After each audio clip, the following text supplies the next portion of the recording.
कहो टोली राजा जी बगैर के चुरा के कहो पियवा बहरा कोई बा तो कहतिया कि मन करे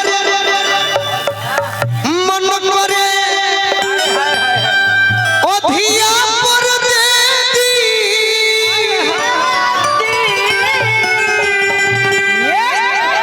जवानी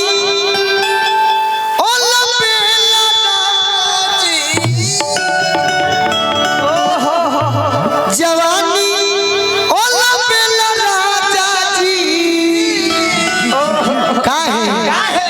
तो देवरा कोई दी कोना सी घर में खेला समन बायो बेला राजा जी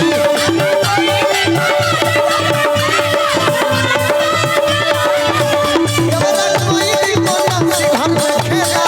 समन बायो बेला राजा जी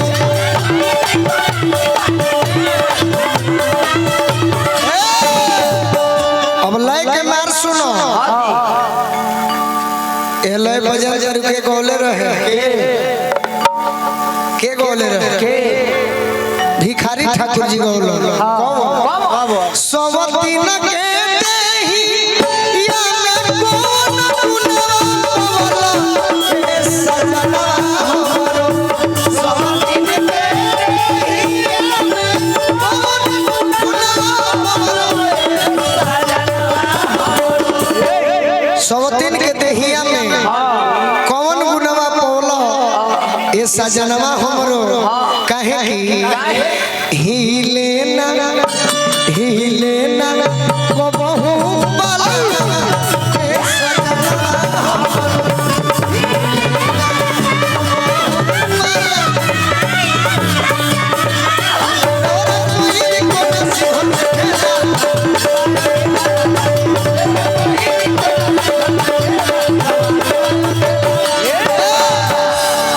प्रियंका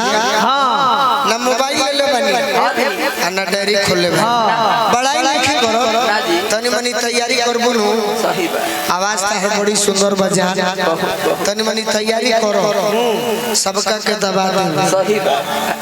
सबका के दबा दे का हो बाकी मेहरारू को हतिया कि उठ के कितना गरम पानी पिए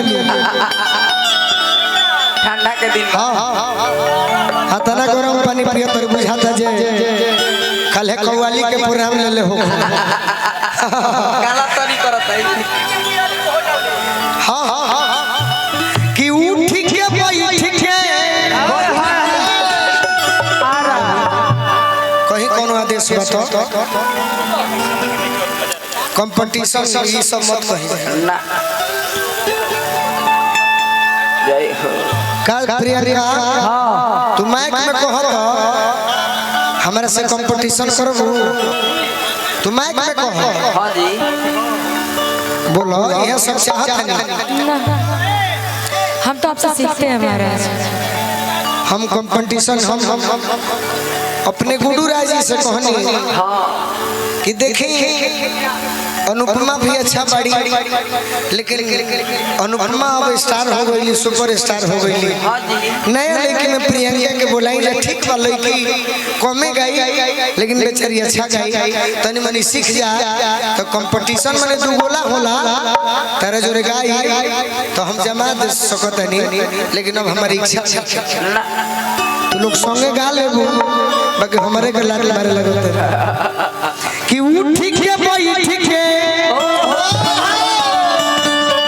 रात जाग के बिताई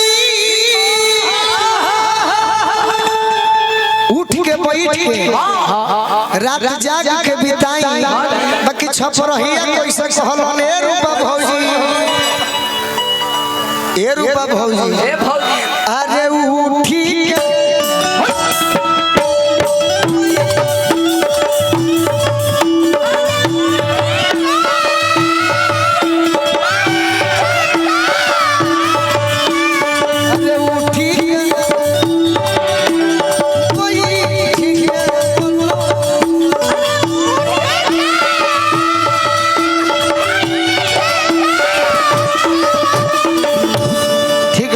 ठीक हो ले लो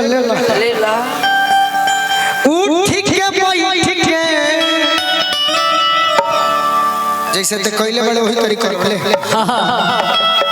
धर भर एक औरो से नहीं धर भर ओकर से मोर खाए के पड़ी